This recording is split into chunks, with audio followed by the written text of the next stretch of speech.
Quand on sort d'une relation avec un pervers manipulateur narcissique, nous sommes toujours dans un état lamentable. Nous avons plus de vie, nous avons plus d'envie, plus d'énergie, nous avons été complètement vampirisés. Et il est très difficile, après une relation comme celle-là, de réussir à remonter la pente. Il faut savoir que le PNM ne choisit jamais quelqu'un sans intelligence, sans personnalité, sans lumière, sans énergie, sans joie.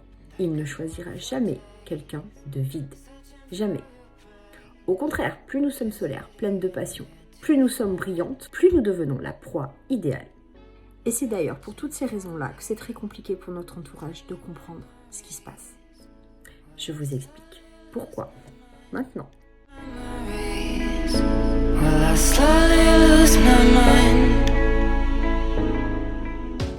Mais parce que vampiriser quelqu'un qui sonne creux, ça n'a pas de sens. On ne vide pas quelqu'un sans énergie. Ça n'a aucun intérêt. Et de plus, le PNM, il aime bien les défis. Plus au départ sa proie va être brillante, plus il réussira sa mise à mort. Plus ça renforcera son estime de lui, qui est très basse, il faut quand même le savoir.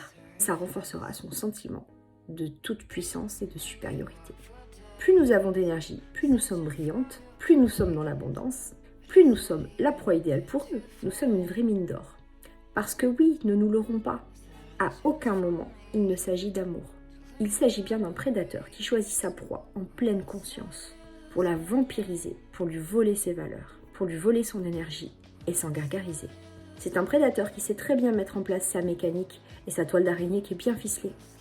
Le but étant que la toile d'emprise soit redoutablement efficace et que sa victime n'arrive pas à s'en sortir.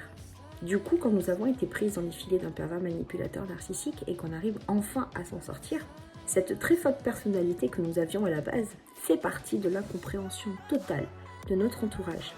Ils ne comprennent pas comment nous avons pu être une victime. Ils nous voyaient comme quelqu'un de fort, une battante, qui ne se laisse pas faire, avec une très forte personnalité, et c'est très juste en soi. Même d'ailleurs, précisément pour ces choses-là qu'il nous a choisis. Pour notre lumière, qu'il perçoit comme un grand trésor à dérober. Et c'est bien là aussi que ça se retourne contre nous. Parce que les gens qui nous connaissent bien, ou qui pensent bien nous connaître, se disent « mais c'est pas possible, pas elle, elle a pas pu se faire avoir comme ça ». Et ça leur met le doute. Si intelligente, si forte, elle a un caractère tellement, elle a du répondant, elle est pleine de vie, elle est pleine d'énergie, mais comment a-t-elle pu? Puis c'est quand même incroyable, tout ce temps-là, elle a rien dit. Elle avait l'air heureuse quand même, ils avaient l'air si heureux, ils avaient l'air si proches. Oui, on avait l'air. Parce que justement, on se fait prendre à notre propre piège de lumière. Alors notre entourage doute, ils remettent tout en question. Ils remettent notre parole en doute. Mais si nous n'avons rien dit, c'est justement pour protéger notre famille, pour le protéger lui, parce que justement, on ne voulait pas entacher cette image de famille parfaite. Et puis, il faut le dire aussi, c'est aussi pour notre ego. On nous avait souvent prévenus au début, et reconnaître que les autres avaient raison, c'est très difficile. Puis il faut voir aussi que ça bascule petit à petit, donc les petites choses qui se passent, on ne veut pas en parler, on ne veut pas salir son image, et puis on se dit que ce sont des erreurs de parcours, on va dire. Et c'est justement parce que c'est une mécanique qui est très complexe à mettre en place, que l'autre met du temps déjà aussi à la mettre, ça se met pas en quelques jours, en quelques semaines, c'est ce que j'expliquais sur mon post précédent. Donc c'est justement parce que cette mécanique est lente à se mettre en place et que c'est si difficile de s'en extraire. Notre entourage, c'est pour ça aussi que pour eux, c'est très difficile de comprendre ce qui se passe.